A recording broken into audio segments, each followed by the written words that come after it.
شروع اللہ کے نام سے جو سب پر مہربان ہے، بہت مہربان ہے۔ میں قسم کھاتا ہوں قیامت کے دن کی، اور قسم کھاتا ہوں ملامت کرنے والے نفس کی کہ ہم انسان کو ضرور دوبارہ زندہ کریں گے۔ کیا انسان یہ سمجھ رہا ہے کہ ہم اس کی ہڈیوں کو اکٹھا نہیں کر سکیں گے؟ کیوں نہیں، جبکہ ہمیں اس پر بھی قدرت ہے کہ اس کی انگلیوں کے پور پور کو ٹھیک ٹھیک بنا دے۔ اصل بات یہ ہے کہ انسان چاہتا یہ ہے کہ اپنی آگے کی زندگی میں بھی ڈھٹائی سے گناہ کرتا رہے۔ پوچھتا ہے کہ کب آئے گا وہ قیامت کا دن، پھر جب آنکھیں چندھیا جائیں گی اور چاند بے نور ہو جائے گا اور چاند اور سورج اکٹھے کر دیے جائیں گے۔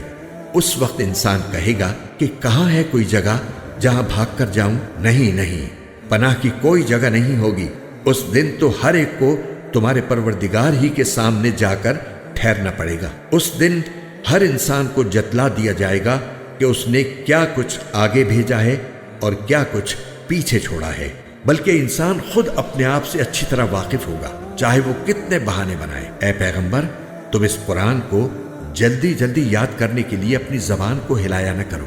یقین رکھو کہ اس کو یاد کرانا اور پڑھوانا ہماری ذمہ داری ہے۔ پھر جب ہم اسے جبرائیل کے واسطے سے پڑھ رہے ہوں تو تم اس کے پڑھنے کی پیروی کرو، پھر اس کی وضاحت بھی ہماری ذمہ داری ہے۔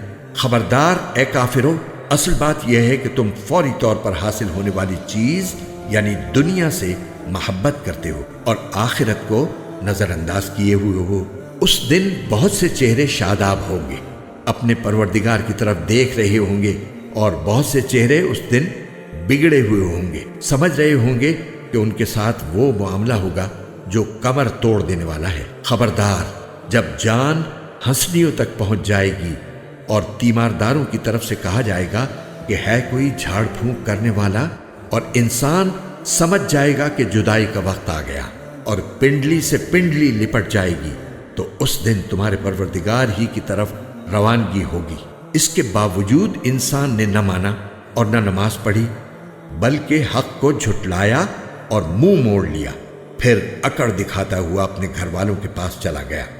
بربادی ہے تیری، ہاں بربادی ہے تیری، پھر سن لے کہ بربادی ہے تیری، ہاں بربادی ہے تیری۔ کیا انسان یہ سمجھتا ہے کہ اسے یوں ہی چھوڑ دیا جائے گا؟ کیا وہ اس منی کا ایک قطرہ نہیں تھا جو ماں کے رحم میں ٹپکایا جاتا ہے، پھر وہ ایک لوتھڑا بنا، پھر اللہ نے اسے بنایا اور اسے ٹھیک ٹھاک کیا، نیز اسی سے مرد اور عورت کی دو صنفیں بنائیں۔